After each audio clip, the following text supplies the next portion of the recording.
Magandang umaga po sa inyong lahat.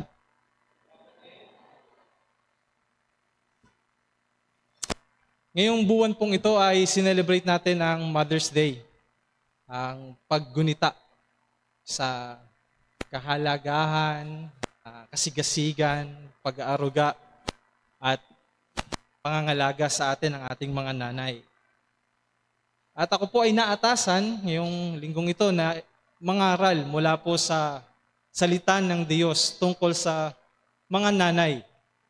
At yan po yung aking nais at yan po yung mensahe na ibabahagi ko po sa inyo ngayong umaga. Pero tila po ba, lalo na ho nitong mga nakaraang linggo, nung nabalitaan natin yung nanay, para po sa ilan na hindi nakakaalam, meron hong nanay na kinitilang kanyang buhay kasama na ang kanyang 3 mga anak. Hindi pa ganun kalinaw yung talagang dahilan o motibo kung bakit niya ito nagawa. Pero alam po natin na talagang hindi lingid sa ating kaalaman ang hirap na dinaranas ng mga nanay sa kalooban maging sa pag-iisip.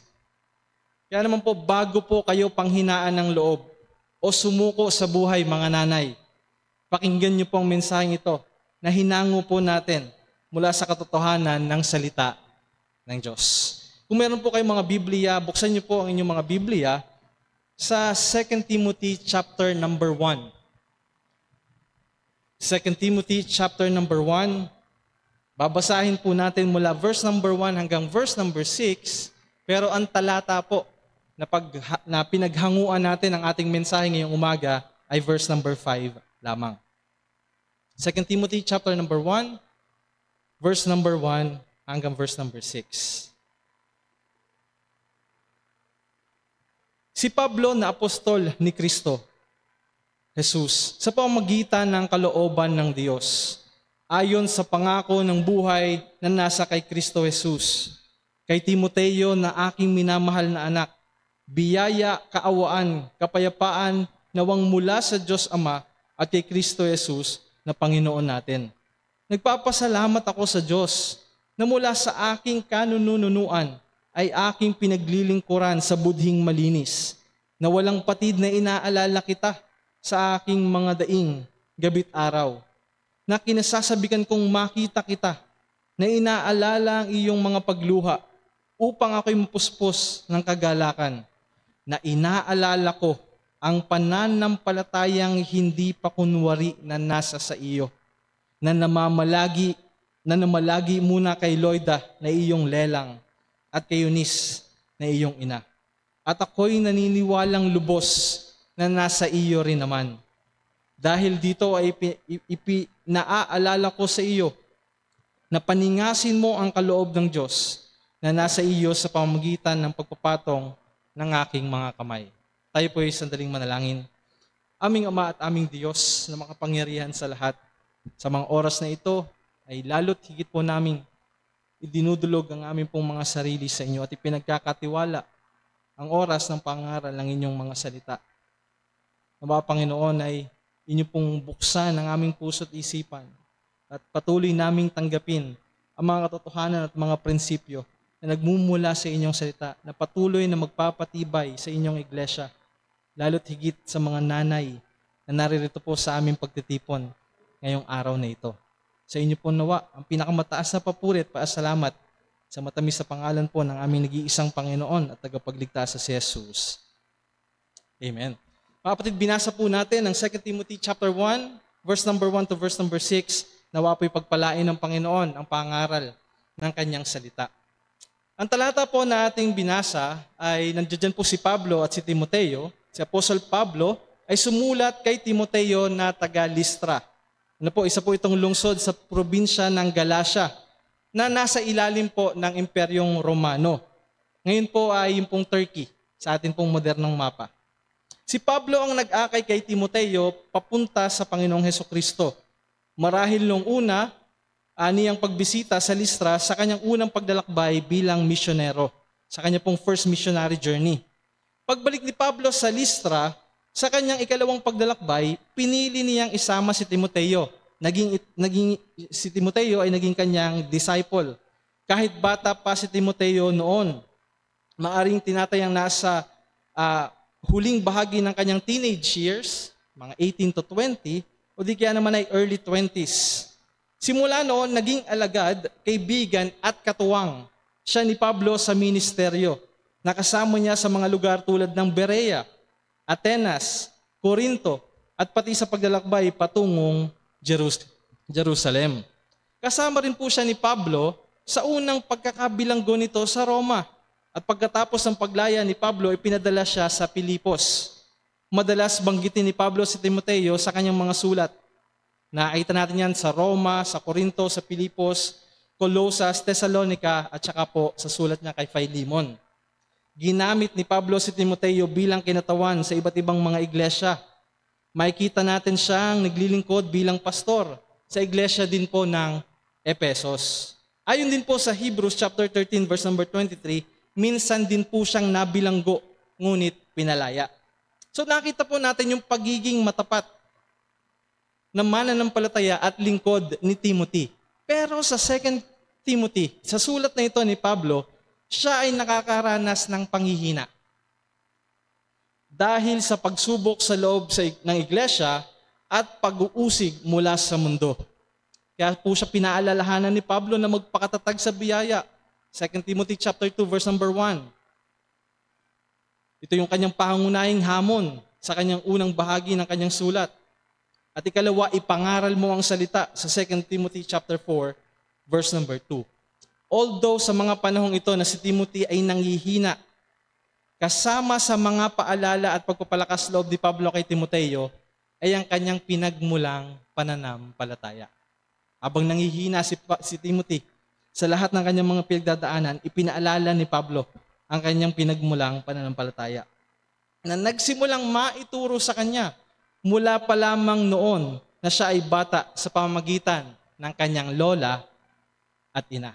At dyan po natin hahanguin yung mensahe natin ngayong umaga na ginagamit ng Diyos ang mga tapat na ina upang itanim ang tunay at nakapagliligtas na pananampalataya sa susunod na henerasyon. Ulitin ko po mga kapatid, ginagamit ng Diyos ang mga tapat na ina upang itanim ang tunay at nakapagliligtas na pananampalataya sa susunod na henerasyon. At meron pong 2 puntos ang nais ko pong ating pansinin o bigyang pansin ngayong umaga. At ang una po ay ang sincere faith o yung di pakunwaring pananampalataya. At ang ikalawa naman po ay influential faith o yung pong ma-impluensyang pananampalataya. Dalawa lamang po mula po dito sa mensahe natin, hindi pakunwaring pananampalataya.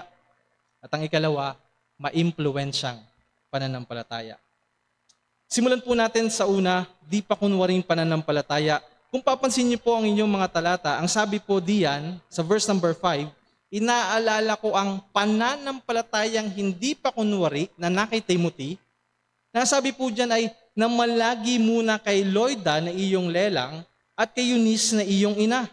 So ang pananampalatayang ito na tinutukoy ni Pablo na nakita niya kay Timothy, na una niyang nakita sa kanyang lola at sa kanyang ina ay isang sincere, sabi po sa ESV. Sa LSB ay unhypocritical, hindi panghipokrito. Tunay, sincere, hindi pakunwari.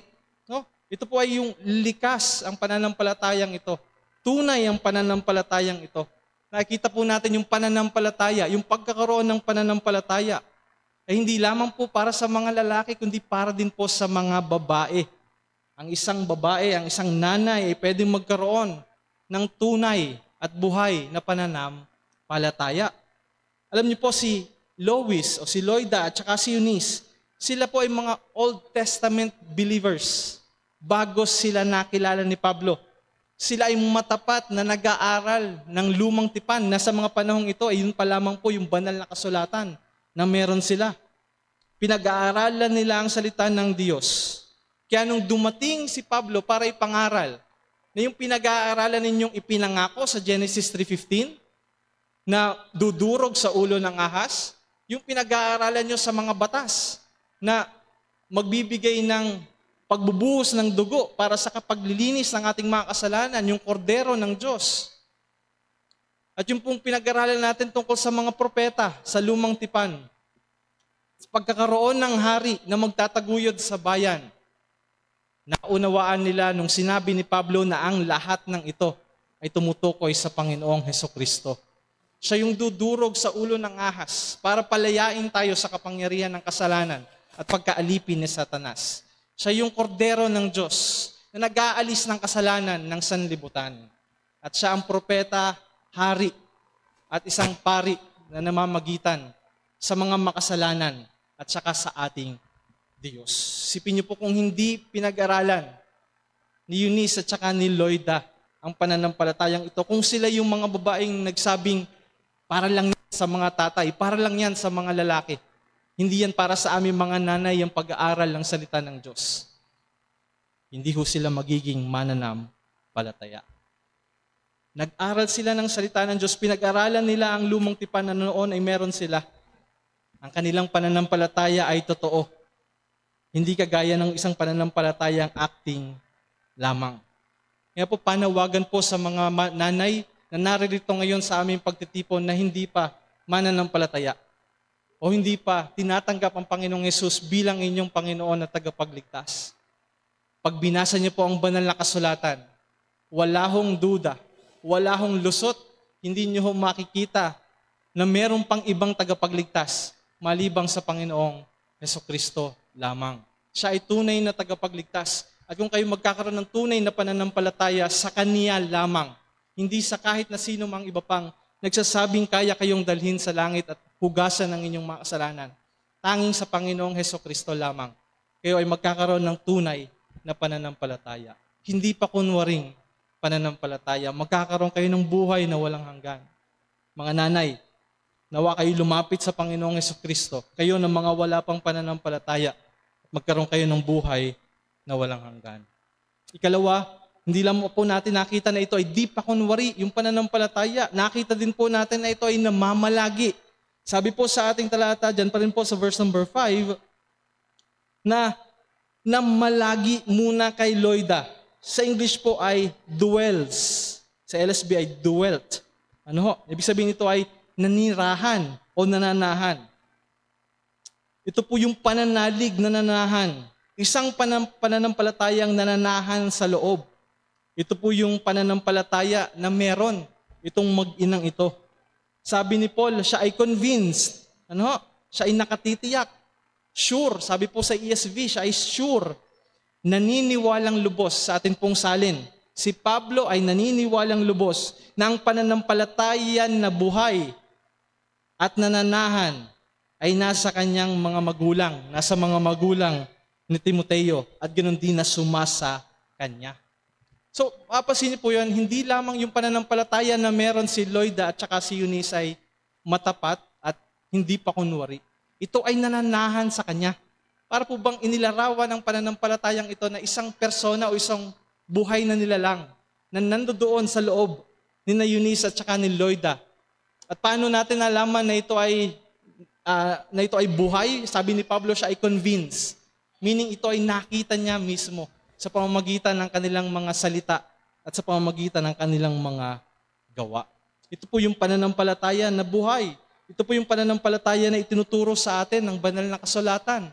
Isang pananampalatayang nakikita. Isang pananampalatayang bumabago ng buhay. At ito ay nararanasan din at nangyayari sa atin pong mga nanay o sa atin pong mga kababaihan. Pananampalatayang nakikita, may bunga ng tunay na kaligtasan, nababago ang buhay, lumalakad sa liwanag at iniiwan din ang kadiliman. Yan po mga kapatid, yung pananampalataya na nakikita natin kay Loida at saka kay Eunice. Ang pananampalatayang ito ay hindi gold-plated, hindi itinubog na bakal. Kahit sabihin natin stainless pa yan, ano? Pero bakal pa rin yan. Inilubog para magmukhang ginto. Pero hindi tunay na ginto. Ginto lamang sa labas, pero hindi ginto sa loob. Ang pananampalatayang tinutukoy dito ay yung tunay na ginto. Likas na ginto. Magmula sa loob. Na dumaan man sa mga pagsubok, dumaan man ilang beses mo mang punasan, hindi matatanggal yung balot. Bakit? Dahil purong ginto. Tunay at likas na ginto. Sa katotohanan pa yan, lalo mong idaan sa apoy, lalong nagiging puro at lalong nagiging makinang. Makita nawa po ninyo mga nanay, na kayo rin po una at higit sa lahat ay mga testimony sa biyaya ng pagliligtas ng Panginoon nating Diyos. Tanggapin niyo po yung katotohanan na yan, na kayo po ay testimony sa biyaya ng pagliligtas ng ating Diyos.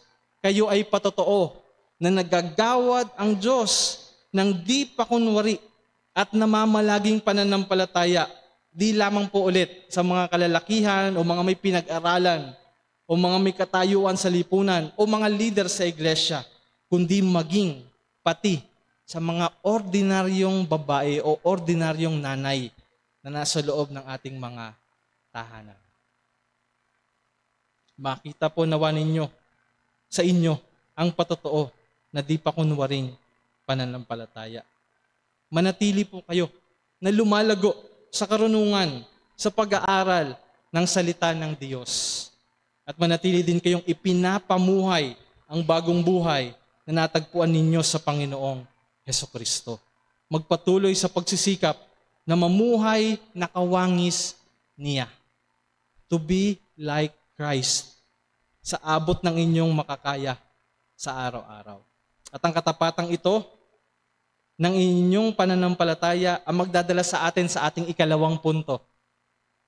At dito po tayo mag-spend ng mas maraming time. At ang ikalawang punto po natin ay maimpluwensyang pananampalataya. Ang inyong pagiging matapat. Ang inyong pagkakaroon ng di pakunwaring pananampalataya na inyong maiimpluwensya sa inyong mga anak o mga apo ay makapagbibigay sa kanila ng di pakunwari din at nananahan na pananampalataya. Ginamit ng Diyos ang pananampalataya at katapatan ng ina at lola ni Timoteo upang akayin si Timothy patungo sa kaligtasan. Sipin niyo po yun. Hindi lamang si Loida at si Eunice ang naligtas, maging yung kanilang apo at anak na si Timoteo ay nagkaroon din ng kaligtasan na ito. Sabi po ni Pablo na inaalala ko ang pananampalatayang hindi pa kunwari na nasa iyo, kay Timothy, na namalagi muna. Pansinin niyo po yung salitang muna. Ano ibig sabihin ng salitang muna? O first. Sabi na malagi muna kay Loida na iyong lelang at kay Eunice na iyong ina. At ako'y naniniwalang lubos na nasa iyo rin naman. So namalagi muna. No? Tapos ay naipasa. So ito yung sinasabi natin kanina sa una nating punto na yung pananampalatayang di pa kunwari na nananahan kay Loida at kay Eunice. At ngayon ito ay naipasa kay Timothy. Pero hindi po ibig sabihin na nung ito ipinasa na wala na ito kay Loida at kay Eunice, tandaan po natin ito ay namamalagi. Ganon din buhay ang pananampalataya na kay Timoteo. Ayon po sa 2 Timothy chapter 3 verse number 15. Pakinggan niyo po ito. At mula sa pagkasanggol ay iyong nalalaman. Ang kausap pa rin po ni Pablo dito ay si Timothy. Sabi ni Pablo kay Timothy, mula nung baby ka pa lang, o nung sanggol ka pa lang, ang banal na kasulatan na makapagpadunong sa iyo sa ikaliligtas sa pamamagitan ng pananampalataya kay Hesu Kristo. Kung sinasabing, inaalala ni Pablo, Timothy mula pa nung siya ay maliit na bata, ay pinapalaki na ng kanyang lola at ng kanyang ina sa salita ng Diyos. Nandoon po yung pagte-train ng pananampalataya nga po ay nagsisimula sa bahay o sa tahanan. Ang pananampalataya ni Timothy ay hindi basta na lamang dumating o basta na lamang niya naranasan. Hindi po, ito po ay merong ugat.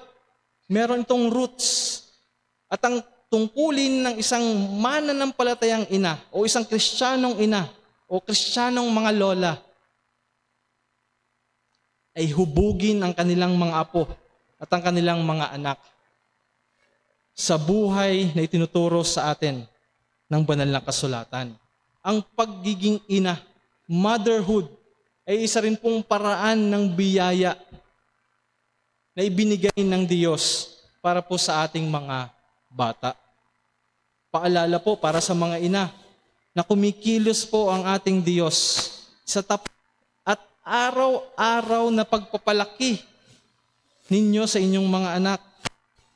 Huwag niyo pong iisipin na nasa bahay lang ako. Huwag niyo pong iisipin na ito lang mga batang ito, laging nakakasama ko. Yan na naman yung mga tanong nilang sinong lumikha sa mundo. Ilang beses nang nasabing ang Diyos nga. Bakit na naman ipinako daw sa cross? Nasagot na nang nasagot. Bakit daw may cross dito sa ating CB? Paulit-ulit na mga tanong. Huwag tayong mapapagod sumagot. Ang ating pong araw-araw na pag-aalaga sa kanila, paggising sa kanila, pagbibihis sa kanila, pagliligo sa kanila, pagpapakain sa kanila, yan po ay ginagamit ng Diyos bilang paraan ng biyaya para po sila ay maakay sa Panginoong Hesukristo. Ito ay pinamuhay ng mga nanay na ito, si Loida at si Eunice, kahit nasa absence, pakinggan niyo po ito, kahit nasa absence ng kanilang mga asawa. Ayon sa mga tagapagsaliksik, maaring ang asawa ng mga nanay na ito ay pumanaw na. Sa verse number 5, hindi po natin nakita, o sa banal na kasulatan, hindi natin nakita yung asawa ni Loida. May binanggit po sa Acts tungkol sa asawa ni Eunice, na tatay ni Timothy, at yung asawa ni Eunice ay isang Griego o hindi mananampalataya. So ayon po sa mga tagapagsaliksik, maaaring pumanaw na ang mga lalaking ito. Pero hindi po ito naging hadlang, hindi po ba? Para akayin nila ang kanilang mga anak patungo sa tunay at di pa kunwaring pananampalataya. Si Eunice ay isang Hudyong mananampalataya na nangkapangasawa ng isang Griegong lalaki. Ayon nga po sa Acts 16 verse number 1, dumating si Pablo sa Derbe at pagkatapos ay sa Listra kung saan nakatira ang isang alagad na ang pangalan ay Timoteo. Ang kanyang ina ay isang Hudyong mananampalataya, si Eunice, ngunit ang kanyang ama ay isang Griego. Ipinahihiwatig ng ilang scholar ng hindi pagtutuli kay Timothy noong siya ay bata pa, ayon sa Acts 16:3, ay maaaring nagpapakita na ang kanyang ama ay hindi sumusunod ng kaugaliang Hudyo. No? Yung kanyang ama ay ignorante pagdating sa lumang tipan, hindi kagaya ni Eunice at ni Loida. At maaaring mas may impluwensya sa mga desisyon sa loob ng tahanan. So nakita niyo po yung sitwasyon, mananampalataya yung nanay, hindi mananampalataya yung tatay. Sa ganitong konteksto, makikita natin kung paanong ang pananampalataya ay naipasa sa linya ng ina, no, sa lineage ng mother, lalo na kung ang ama ay hindi mananampalataya. Ipinapakita rin ito kung paanong makapangyarihang kumikilos ang Diyos sa pamamagitan ng mga tapat na babae kahit sa mga sambahayan na hindi kakaisa ng paniniwala. Hindi po hadlang na ang asawa ng isang mananampalatayang babae ay hindi mananampalataya para ang kanyang mga anak ay hindi niya akayin sa Panginoon. Pero bago po tayo magpatuloy, gusto ko lamang pong linawin para naman po sa mga single ladies. Hindi po sinasabi dito na may encourage na kayo na mag-asawa ng hindi mo kapareho ng paniniwala. Hindi nyo pwedeng sabihin na, bakit si Loida at si Eunice? Bakit si Eunice? Ang asawa niya ay hindi mananampalataya, pero naligtas pa rin yung kanyang anak. So okay lang din ako na mag-asawa ng hindi mananampalataya, siguro. Hindi po. Kasalanan ang pag-aasawa ng hindi mananampalataya. Napakarami pong talata. Meron po tayo sa 2 Corinthians niyan. Si Eunice, pakinggan niyo po itong mabuti, ay nakapag-asawa muna ng hindi mananampalataya bago siya naabot ng biyaya ng Diyos. So nauna ang kanyang pag-aasawa bago siya naligtas. Hindi po siya naligtas muna tapos naging matigas ang kanyang ulo at nag-asawa siya ng hindi mananampalataya at ngayon, pinupuri siya ni Pablo na meron siyang pananampalatayang di pa kunwari at may influensya. Hindi po. Para lamang po ito sa mga nanay na nasa sitwasyon na po na naging mananampalataya kayo, tapos ang asawa ay hindi mananampalataya. Pero naging asawa niyo na. Kayo po ay ma-encourage. Huwag po kayong panghinaan ng loob. Inyo pong ipagpatuloy ang pananalangin at pagtuturo sa inyong mga anak. Hindi po yan hadlang. Para po ang inyong mga anak ay maabot ng ebanghelyo at pagliligtas ng ating Diyos. Para sa mga single ladies na gustong mag-asawa ng pananampalataya, nasa kutsyon na po kayo. Huwag na po kayong lumipat sa banig. Or should I say, nasa liwanag na kayo. Huwag na po kayong bumalik sa dilim. Mag-asawa kayo ng may kagaya ninyong di pa kunwaring pananampalataya para mapagtulungan ninyong maimpluwensyahan ang inyong magiging mga anak. Lagi pong 2 is better than 1. Hindi po ba? Para po ito sa mga nanay na yun nga po nakapag-asawa. At ulitin ko po, hindi. Ang unang hakbang para sa evangelism ng inyong mga bata ay ang maging mananampalataya muna ang inyong mga asawa. Huwag niyo pong gagawing prinsipyo na hintayin ko muna ang asawa ko o hihintayin ko ang asawa ko maging mananampalataya at siya ang magtuturo sa aking mga anak. Hindi po ganyan ang ginawa ni Lloyd at ni Eunice, hindi po ba? Sila ay nagturo sa kanilang mga anak kahit na maaring buhay o in absence ng kanilang mga asawa. Kung yung nag-iisa ay posible, lalo na yung dalawa. Kaya mga mag-asawang mananampalataya, mas maging masigasig at magpalakas lalo ng loob. Ipagpatuloy ang pag-ebanghelyo sa ating mga anak. Gamitin niyo po ang inyong impluwensya, mga nanay, sa inyong mga anak bilang mga nanay nila. Alam niyo po ba, mayroon po kayong advantage dahil likas po na mas malalapit ang mga bata sa kanilang ina. No, tayo po ay madaling maimpluwensyahan. Alam na po natin yan. Meron pong isang eksperimento noong 1931 ng isang bata at isang unggoy.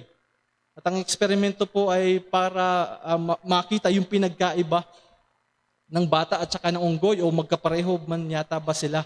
Pero habang lumalaki ang bata at saka unggoy, mas ginagaya ng bata yung mga tunog at mga pag-uugali ng unggoy kaya sila ay pinaglayo. Madali pong maimpluwensyahan ang mga bata, pero ulitin ko po, meron ng mga nanay na advantage. Meron po tayong tinatawag na attachment theory. Attachment, yung pong pagdidikit o malapit, na nadidevelop po mula pa lamang ng bata, ng maliit ang bata. Ayon po sa attachment theory, na ang isa daw pong bata ay nagkakaroon o nadidevelop ang pagkakaroon ng safe o secure na attachment sa mga madalas na nagbibigay ng caregiver sa kanila. Yung madalas na nag-aalaga sa kanila, na nagbibigay ng kanilang pangailangan, na laging present, na typically dapat po ito ay mga nanay. So, alam natin po na totoo itong attachment theory dahil kung sino nga yung laging nakakasama ng bata, yun nga yung kanyang, mas napapalagay yung kanyang loob. So, sinong nakasama ng bata mula pa lamang nung siya ay nasa sinapupunan sa loob ng 9 na buwan? Solong-solo niyo po, hindi po ba? Solong-solo niyo po. Yung dugo na nananalaytay sa inyo, yung init nun, nararamdaman ng bata na nasa inyong sinapupunan. Paano siya nakakain? Paano nabuhay yung batang yon? Sa pamamagitan po ninyo mga nanay. At nung ito'y iniluwal, kanino ito unang ibinigay sa mga nanay? Sino ang nagpadede o nagbigay ng pangangailangan nito ng pagkain, ng gatas? Ang mga nanay. Hindi lamang po may attachment theory, meron din pong hormonal at biological na mga factors. Ang mga nanay po ay meron pong malimit na tinatawag na oxytocin. Ano po?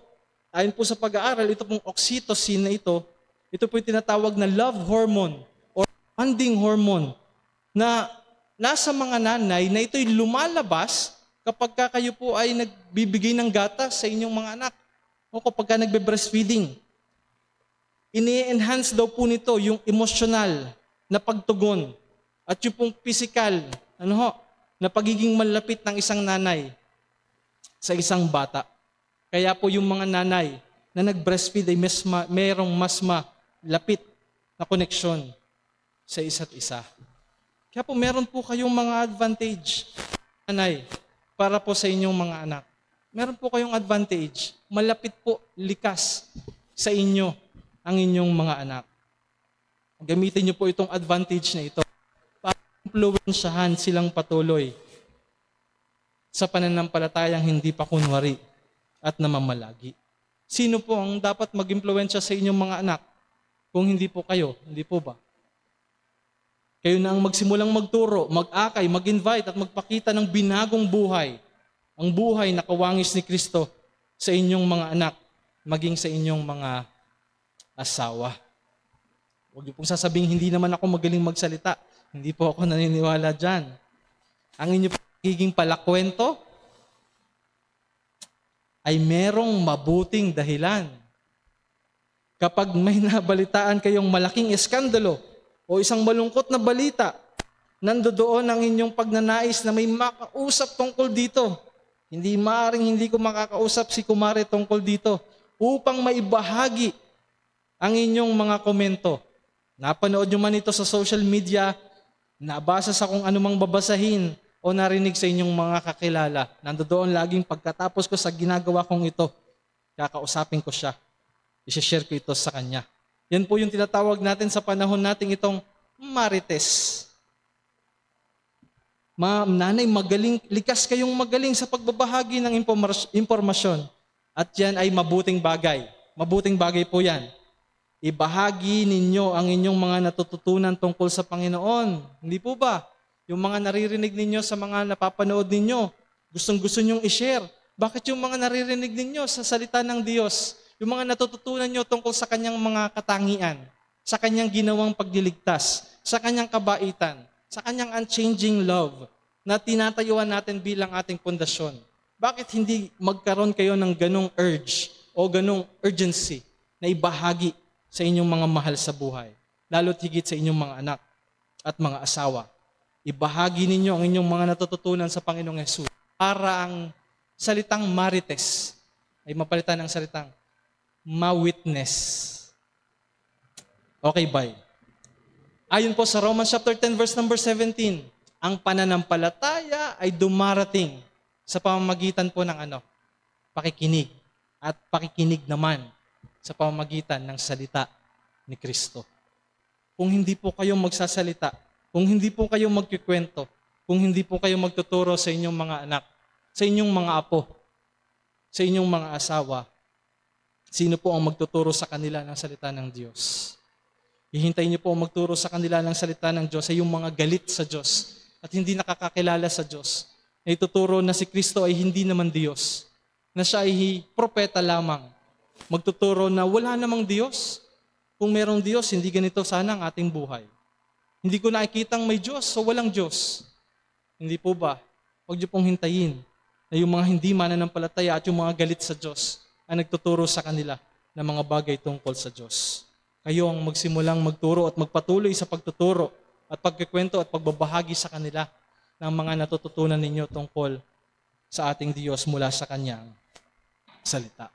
At para naman po sa mga bata na isinasama dito ng kanilang mga lola, sa mga kamag-anak, na isinasama dito ng kanilang mga tita o mga nanay, mga bata na isinasama dito ng mga nanay, huwag niyo na pong sayangin ang pagkakataong ito. Naiimpluwensyahan na kayo ng inyong mga nanay at ng mga lola. Huwag na kayong magpa-impluwensya pa at sumama sa iba. Lalong-lalo na sa mga kaklase, mga kaibigan, katrabaho, kalaro, o kapitbahay na hindi naman mga mananampalataya. Nandiyan ang inyong mga lola at ang inyong mga nanay na nagmamalasakit sa inyong kaluluwa, na nagmamalasakit sa inyong eternal na buhay at inaakay kayo patungo sa pananampalatayang hindi pa kunwari na mamalagi at maimpluwensya. Malalayo kayo sa Diyos kapag iniwanan ninyo ang mga impluwensyang ito sa inyong buhay. At gusto ko lamang po kayong bigyan ng mga case studies bago po ako magtapos. Kilala niyo po si Jonathan Edwards, isang Puritan, isa pong kilalang mangangaral at isang kilalang scholar o theologian. Meron po siyang nanay at ang pangalan ng kanyang nanay ay Esther Stoddard Edwards. Si Esther ay anak ni Solomon Stoddard, isang kilalang ministro. At malalim ang kanyang impluwensya sa espiritual at intelektual na paghubog ng kanyang mga anak. Si Jonathan Edwards naman ay tinuruan sa bahay. No? Homeschooled din siya noong siya ay bata pa. At alam niyo po ba si Jonathan Edwards ay iniuugnay niya sa kanyang mga magulang, lalo na sa taimtim na pananampalataya ng kanyang ina, ang matibay na pundasyon, pangrelihiyon na naitanim sa kanya. Binibigyan niya ng credits ang kanyang mga magulang, lalo na ang kanyang nanay, na taimtim at masigasig na nagturo sa kanya ng pananampalataya mula nung siya pa lamang ay bata. At ang isa pa po ay si John Wesley, isa pong revivalist na influence din naman po ng mga Puritan tradition. Meron po siyang nanay at ang pangalan ng nanay niya ay si Susanna Wesley. Si Susanna Wesley ay kilala sa masinsinan, ito medyo strict, sa masinsinan at masusing espiritual na paghubog sa kanyang mga anak.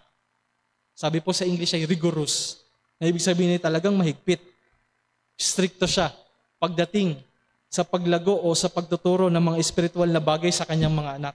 Siya mismo ang nagturo sa kanila ng kasulatan at theology. Nanay po ito. At regular siyang nagsasagawa ng mga pagsamba sa loob ng kanilang tahanan, linggo-linggo.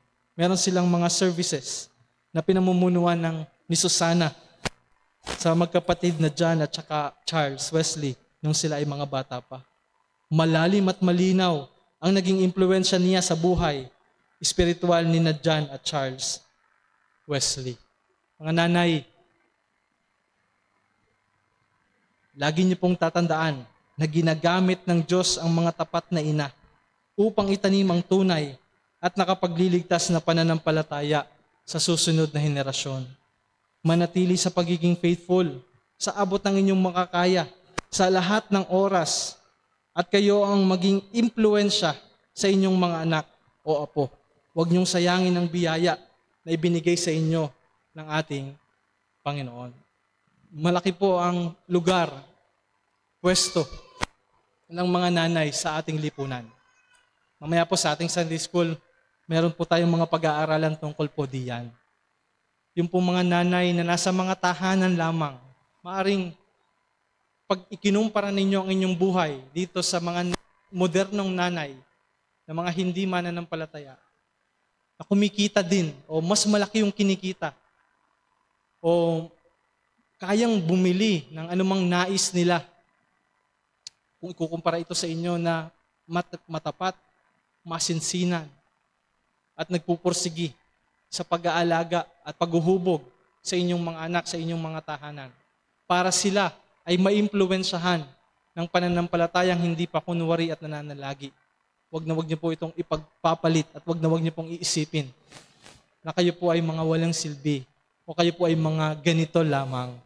Napakalaki po ng inyong nagiging ambag para po sa pananampalataya ng mga batang nasa sa inyo pong pangangalaga na ipinagkaloob sa inyo ng ating Panginoong Diyos at ng ating Panginoong Jesucristo. Sana po magpatuloy kayo sa pananalangin at pagsisipag sa pag-iimpluwensya at pagtuturo sa inyong mga anak ng pananampalatayang ito na inyo pong natutunan mula sa Panginoon at narinig niyo po at naipangaral po sa inyo mula po sa kanyang salita.